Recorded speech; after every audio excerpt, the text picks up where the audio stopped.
Station 51, engine 27, engine 32, truck 105. You're listening to The Fire Break with Steve Wolf. Welcome back to The Fire Break. I'm Steve Wolf. The Fire Break is sponsored by Team Wildfire, developing innovative technology for putting out fires. And we all need fires put out, especially the kind that actually burn up the planet. So I'm not talking about the laundry that accumulated and other stuff like that, right? This is the serious stuff. And so check us out at teamwildfire.com. You'll see what we're building. Now, people who go out and fight fires and do other dangerous things, we think, oh, what brave, dynamic, super made of steel people. But the fact of the matter is, people are all people. And yes, there's people who are able to compartmentalize really well so that they could see horrific stuff and still act professionally and do what we need them to do. But this doesn't mean it doesn't impact them when they take off the badge or the uniform and go home to their family. At that point, everyone is affected by what happens to them. And sometimes the things that first responders see are so impactful that it actually, has a detrimental effect on their physical and their mental health. And so this impairs their ability to do their job, which is okay. Yeah, we want people to be able to do their job, but more importantly, it impacts their personal lives, it impacts their relationships, their mental health, and unfortunately sometimes pushes them all the way to suicide. So in the interest of not having any of that, we recommend really strong mental health practices for processing the things that we first responders see, and figuring out how do we integrate those things in our lives, and how do we work through these things in a way where we feel whole again, and then we can interact properly with our parents, spouses, kids, other people, and be able to go back to work where we know we're at risk of seeing these kind of things again. So what do you do about that? How do you find the help that you need? So my guest today is Colleen Hilton, and Colleen runs a company. She's the founder and CEO of a company called Alli Connect. So how do we find those allies in mental health? Colleen's going to tell us. Colleen, welcome to the Fire Break. How are you today? Thank you so much for having me, Steve. I'm super excited to have this conversation and to be talking with you, another founder in public safety. Yeah. So tell me what you do, why you started it, how it works. Yes. So all the things that you were just talking about, I am hugely passionate about taking care of our first responders, firefighters, police officers, dispatchers, emergency medical personnel. We have so many incredible humans who are out there putting themselves in danger for us. It's the least that we can do to make sure that they stay healthy and whole throughout this career, so that they can not only, do a better job out in the field, but that they can live fulfilling lives themselves. So that's really what Alli Connect at its core is about. We are all about resilience and wellness from a proactive stance, and doing that through technology so that we can have a really targeted, precise impact for people early before there's a crisis, but also so that we can help more people. When we focus on, hitting the larger populations of people, our impact grows. And I'm really proud of that this isn't just about building a company, but really about impacting lives and people and their families and our whole community based on the work that we're doing. That's incredibly necessary work. And the fact that you're able to figure out how to automate that to some degree, or provide that on a mass scale, is essential. So, Colleen, there's hundreds of thousands of first responders out there, and the challenge of making sure that they can each connect with the mental health they need is massive. How are you scaling that? Yeah, so that's a challenge that I think we've been struggling with as an industry for years. Traditional models were really around how do we find a single therapist who can provide care locally, but candidly, there's just not enough providers out in the ecosystem who have availability or the expertise to support first responders. So Alli Connect is really designed to find those individuals out in the communities. They're in private practices. They're often retired first responders turned therapists, or spouses of, like myself, who really are passionate around serving this population. But through our technology, we find those individuals, we vet them into our community of providers, and then we use technology to make the connection point between the first responder and the therapist, so that that individual who's needing help in that moment of crisis, they're not going through some paper directory list or Googling the names of providers, calling 25 people, maybe they get a call back, get to that first appointment, only to find out that this provider doesn't have the right specialty or they just don't click. We do all the legwork for individuals so that we know that we're getting that correct connection from the get-go so that people get help sooner. How are you able to vet that quantity of providers? I'll be honest, it's a bit of an undertaking. But as a licensed therapist myself, we have access to what I kind of joke as the therapist underground. There are tons of communities out there for providers who are like-minded and share specialties or what we call niches. So we can tap into those networks to raise awareness about Alli Connect and really invite those providers to be a part of our community. For them, these providers are all mission driven, just like the first responders that they're serving. So when we can connect on the vision, the mission, and the values, people come to us just as often as we're coming to them. Fascinating. And what size network have you got on each side? How many Yeah. people are currently using you as a way to find providers? And Yes. how many providers are, responding to that need? Mm-hmm. So from a department standpoint, like I mentioned, we serve a number of different types of first responder agencies. And we're currently working in 4 states actively with several other states going live. And we're supporting tens of thousands of first responders, their families, and retirees, which is really makes me feel good about the impact that we're having. On the provider side, we have several thousand providers nationwide because we're able to tap into those wider networks. And since COVID, so many mental health providers now have multiple licenses in multiple states that allow them to cross lines via telehealth. We're really able to help people find that right provider as opposed to the provider that's just geographically close to them. I see. Okay. So now that we're all in on the virtual world, there's an expectation. You're as likely to see your therapist, on a screen as you are in person. Yes.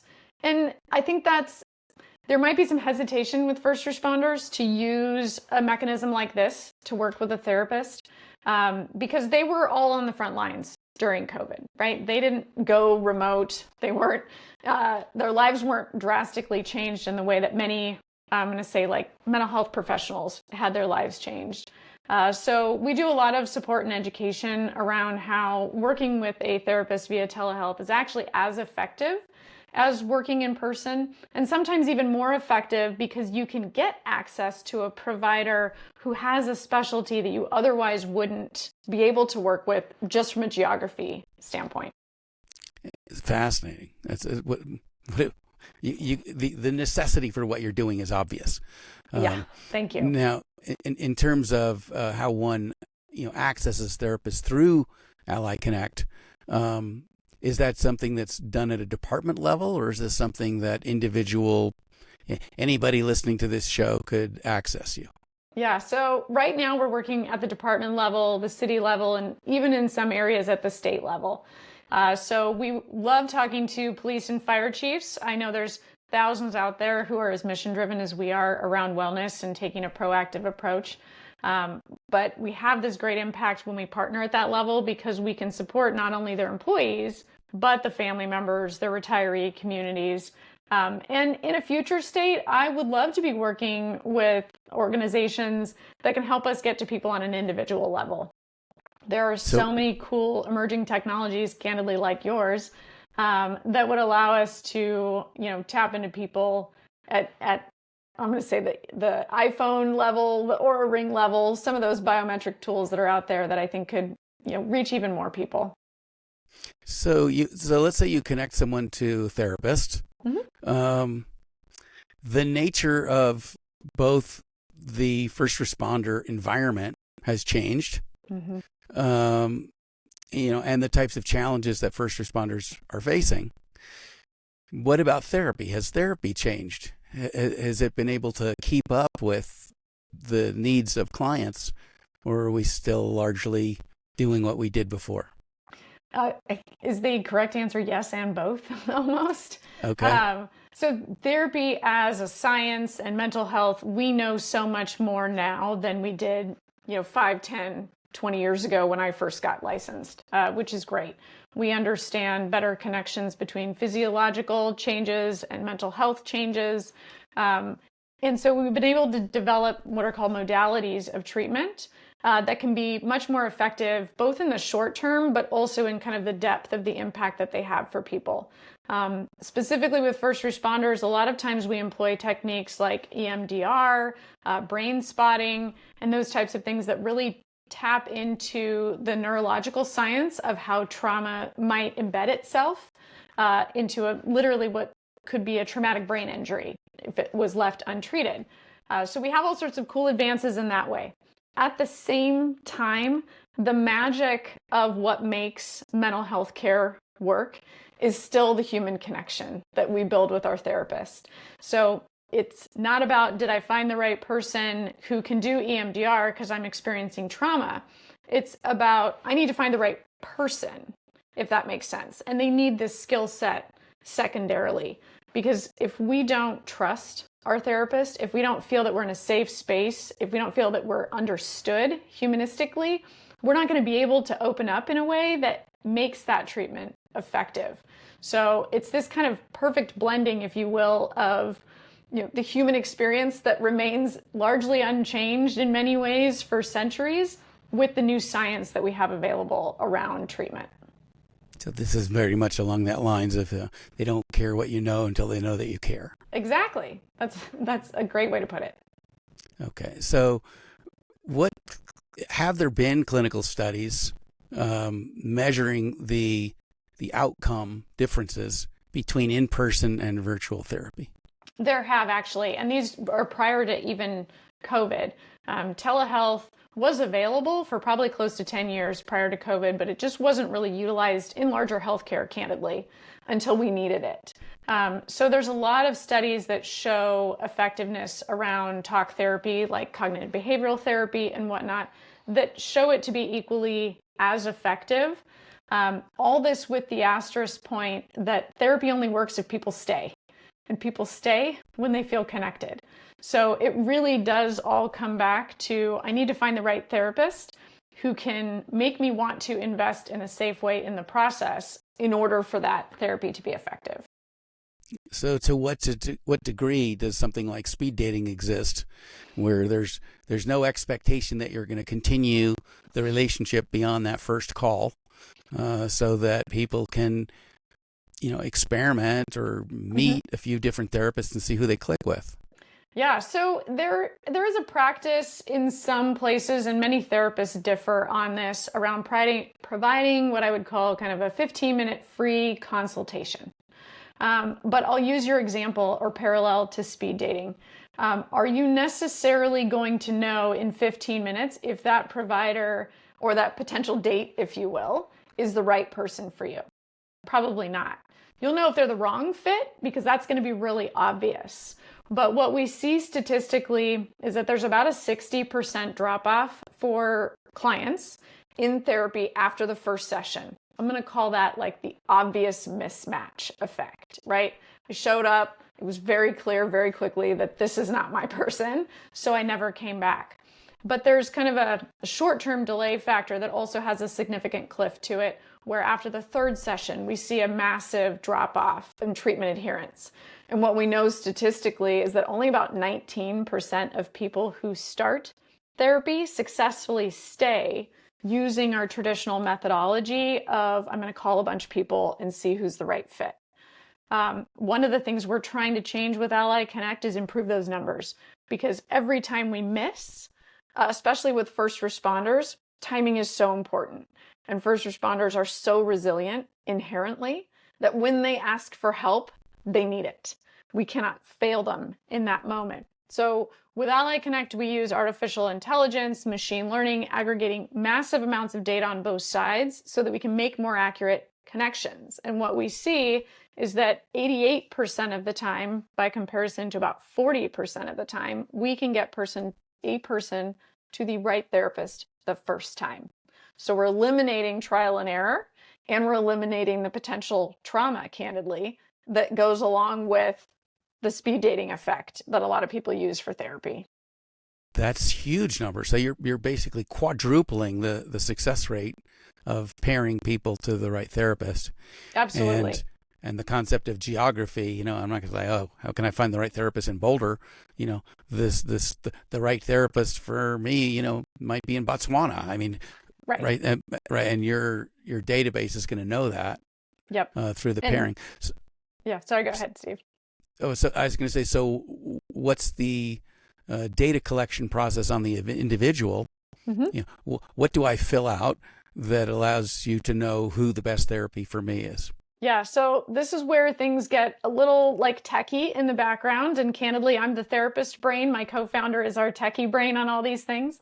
But it really is understanding who you are uniquely as an individual and candidly what matters to you most when you think about going into therapy.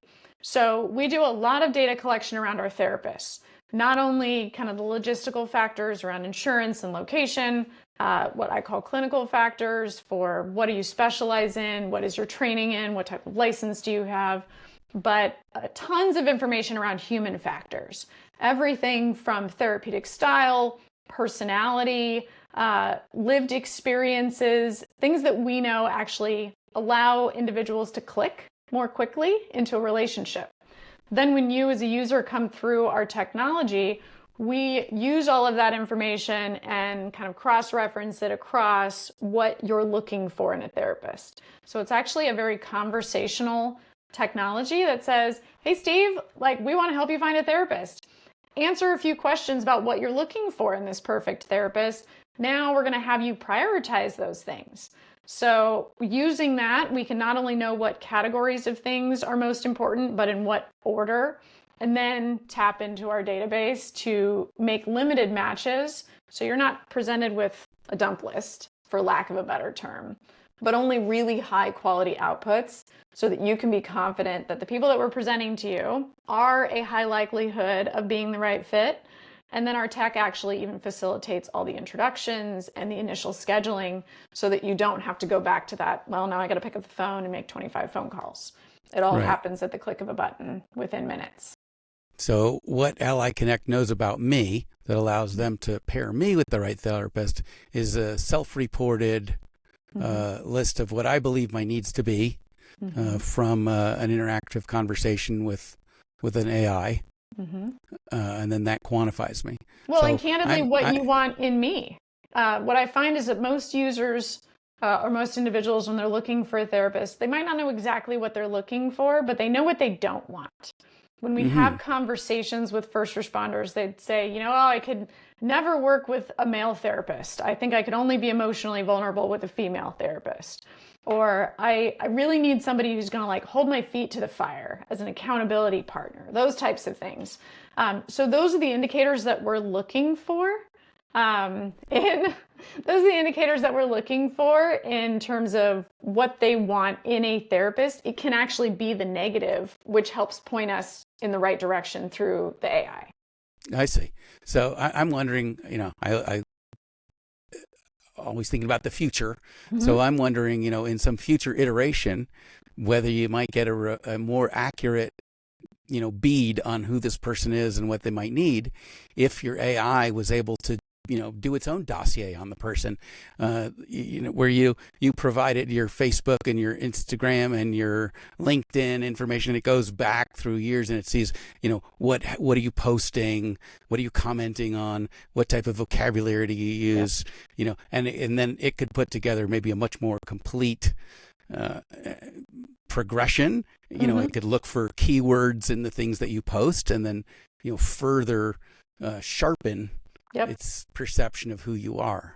Yeah, so we could. It's interesting that you bring that up because I think there's a little bit of, we could lean further into technology and using maybe natural language processing to see how people express their needs and so on and so forth, or telemetry across, iPhone utilization, sleep patterns, steps, things like that. Yep. But when we talk about tapping into somebody's social media, we're acutely aware that for first responders, privacy is not only a desire, but it's really a need.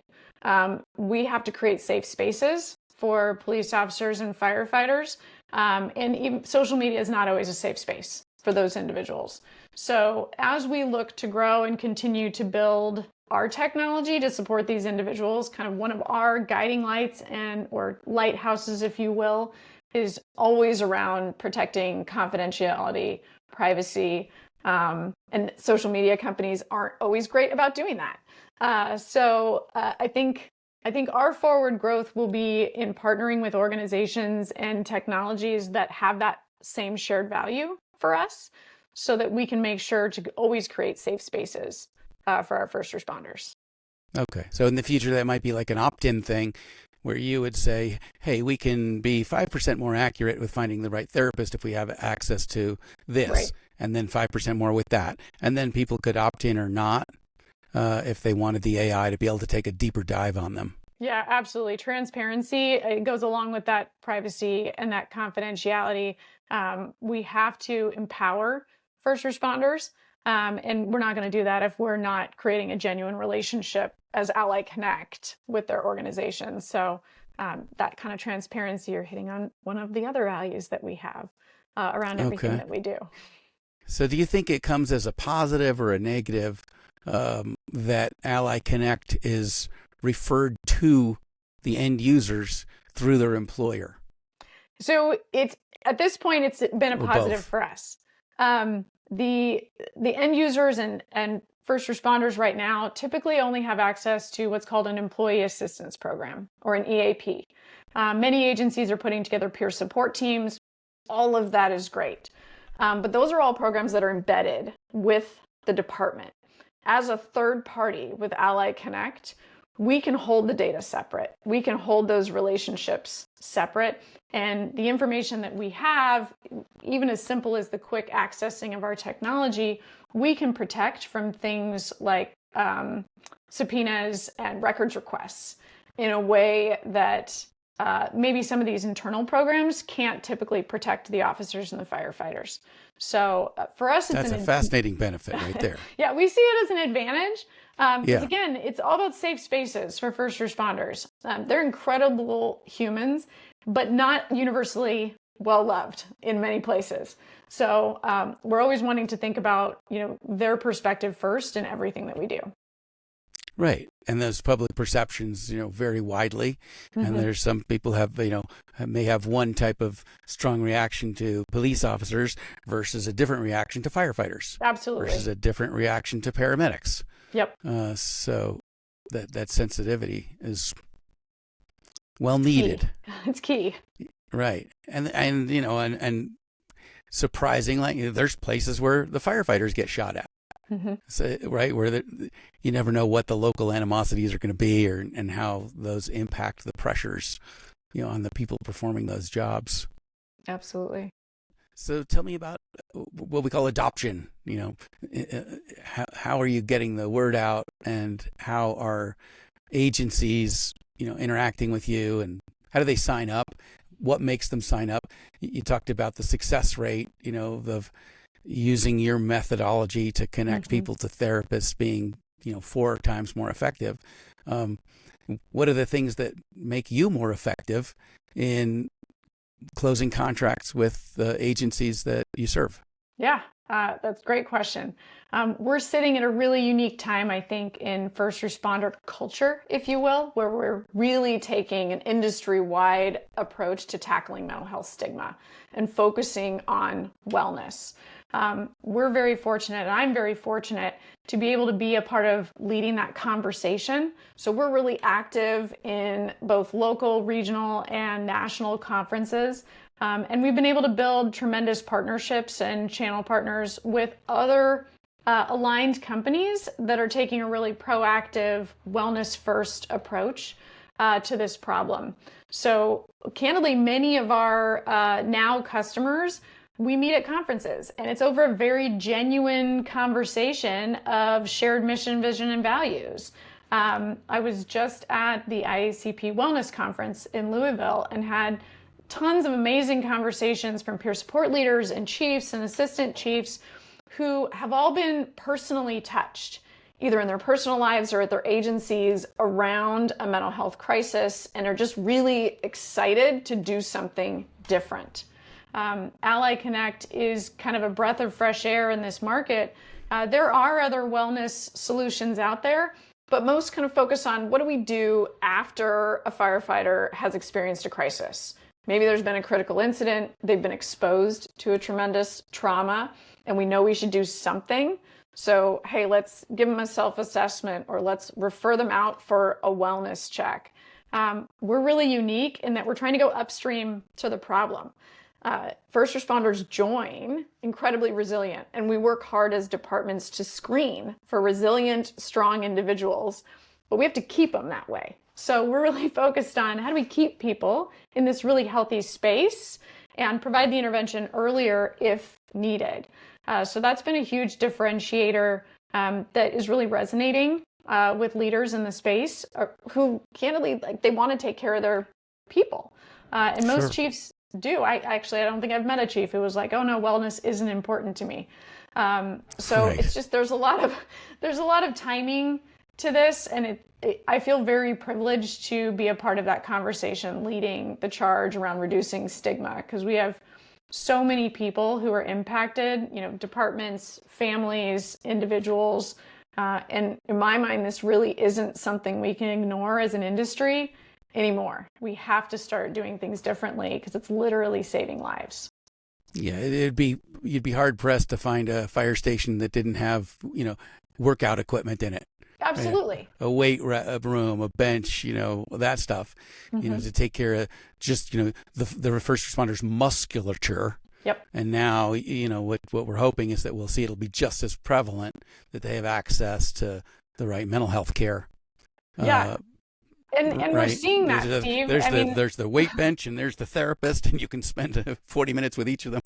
Yeah, and that's a great comparison because I think physical fitness is well ingrained into the culture of first responders. There are gyms everywhere, and we invest a ton in physical wellness and safety, candidly, right? All the gear that we buy, all the protective mechanisms that are in place. And mental fitness is really the same thing, right? You can't go to the gym once and work out and be ripped and totally fit and able to respond. You have to go every day. You have to be really consistent in your workout routine. You have to pair it with good nutrition, all the things that create a state of physical fitness. Mental health and wellness is the same way. We can't go to a therapist once and go, I'm good to go. Nothing else is ever going to happen. Right. I don't have to revisit this. There's a maintenance aspect to this, and there's a commitment and a consistency that allows us to kind of work the mental health muscles and maintain that resiliency over time. So they're very well aligned. And of course, there's tons of research and science around the connection between physical health and mental health. So it's just cool to see so many agencies create what we call wellness programs that are taking a holistic approach to taking care of their people. Okay, so the objectives to therapy, I don't have the time and I don't have the money. When right, I mean, not that that's a great allocation of one's priorities, but who pays for the therapy? When a department signs up with Alli Connect, are they also making a commitment to cover the costs of that benefit to the employee? Yeah, so that's a great conversation because our primary barrier that we find for the first responders isn't actually time or money. It's access to care and finding the right therapist. There have been so many stories around, oh yeah, I tried therapy once and I talked to this therapist and she tried to give me a transitional rock. Or he was crying and I was suddenly trying to make the therapist feel better. So it really is around how do I find the right person, and is it going to be confidential so that I know that it's not going to have a negative impact in my career, because their career is obviously so important to them. When finances do come up, we partner with the department, and every department has its own unique culture. It has their own unique resources. So some of the agencies that we're partnered with will say, hey, we want to provide financial support for the sessions themselves.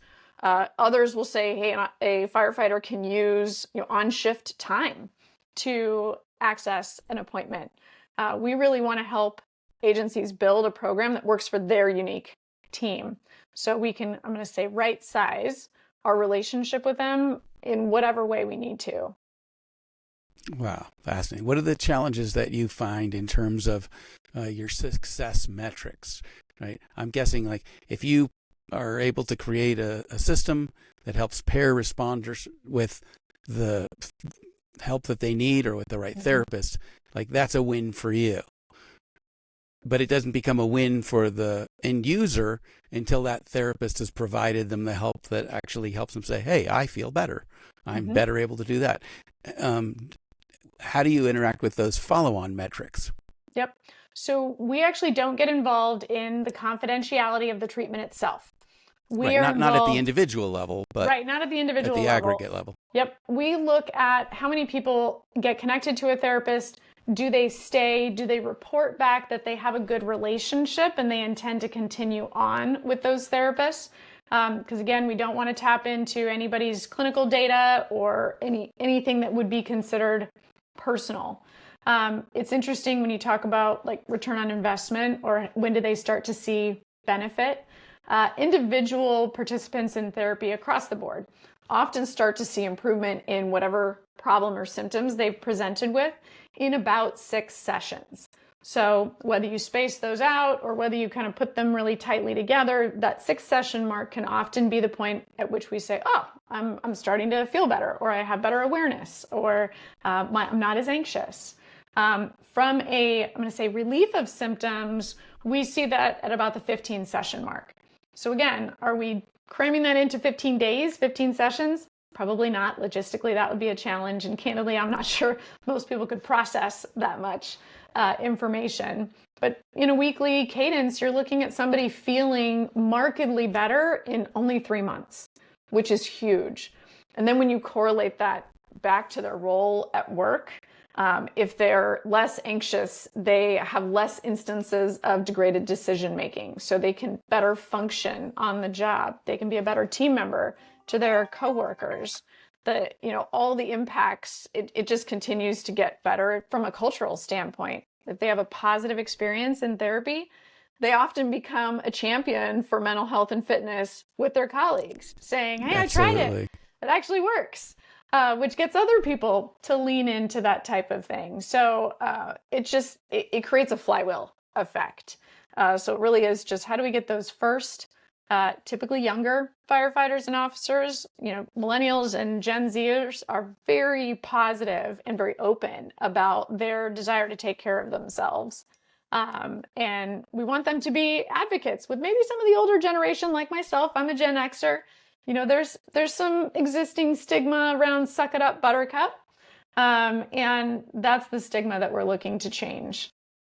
Yeah, and that's a sea change, really, right? That's just a whole cultural change. But as the clock moves forward, the older people die and the new people come up, and within a generation or so, you're able to enact that change. And there's people at one end of the spectrum that you're never going to get the needle to move much on. But I think as the younger generation comes through and replaces all those jobs, then you end up with a much more hospitable environment for promoting mental health. Yeah. And candidly, any change, it's like moving a cruise ship, right? It's when we talk about industry wide, startups move like speedboats, and we're very agile and we adjust and we run at 1,000,000 miles an hour. Industries move like cruise ships. So the change is slow, but on the upside, as we change directions and we set a new course, it's very stable. So it is that younger generation, I think, in many ways that are driving this change. And then there's key leaders in every industry of first responder care that are sharing their personal stories very bravely around maybe things they wish they'd have done differently and why now they become advocates for proactive wellness. And I'm so impressed with those individuals because they were raised in an environment of we don't talk about it. And, right. You just suck it up. So for them to come forward and share their personal stories and really advocate for the people on their teams is just so incredibly brave. And, that's what we need. We need leadership at the top to be moving the needle for the whole next generation of first responders. That's right. What we don't want to see is people sucking it up until they eat a bullet. Right. Absolutely.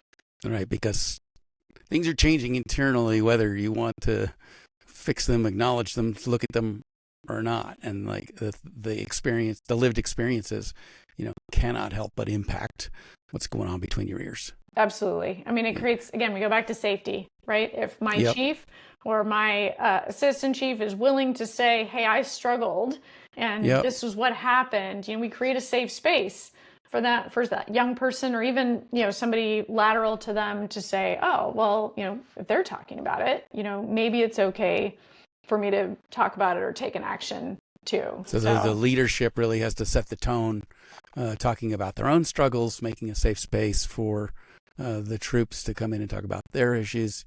And then I'm gonna guess that would be beneficial that the supervisors and the chiefs, pull their crew one at a time, in a private space. How are you doing? Really? Yeah. Right. Yeah. I mean, and that goes back to that human connection at the very beginning. Yeah. Right. Like exactly. When Comes full we circle. genuinely care, we can genuinely impact other people. And, especially these leaders, I have so much empathy for them. It is often very lonely in leadership. And they work so hard to take care of the people that they support underneath them. We're seeing a whole movement of leaders coming forward with other leaders and saying, hey, I'm a chief and I struggled with this. And are we checking in on other chiefs who might not have the support because they're focused on their team as well they should be. But we also need to be looking up to say, how are we taking care of the people who are dedicated to taking care of a whole agency? No, absolutely. If we've got chiefs and administrators and bean counters, etc., listening to this podcast today, what's the best way for them to reach out to you so that they can connect their people with your people? Yeah, I'll have my people call your people. Right, have your people call my people. They can visit our website at alliconnect.com. Also, I love having conversations. I'm easily found on LinkedIn, and they can connect there so that we can just, share the message. I think the more we have these conversations, Steve, the faster we move towards positive change, the more lives we save. So I love having these conversations. I really appreciate you inviting me on. Absolutely, Colleen. And I appreciate the work that you're doing. And I know, that you're a founder, you're a CEO, but you're also a lifesaver too. Just as much as the first responders out there, because we are losing first responders to mental health casualty. So thank you for the work that you're doing. Colleen, thanks so much for taking the time to join me on the show today. Thanks for having me and for facilitating this really important conversation. Absolutely. Our guest today has been Colleen Hilton. Her organization is Alli Connect at alliconnect.com. Strongly encourage any agency that doesn't have its own mental health program, and even if it does, to look to Alli Connect, because your internal program might come with sensitivity issues that interfere with people using it, as Colleen just taught me. So thanks for the information. Recommend the organization, and I know Colleen, just great woman leading a great mission here. Thank you, Steve. Well, folks, you've joined us for another hour on The Fire Break. The Fire Break is sponsored by Team Wildfire. Check us out on the web at teamwildfire.com. Be well, take good care of yourself, physically, mentally, and emotionally. And we'll see you at the next one. Bye-bye.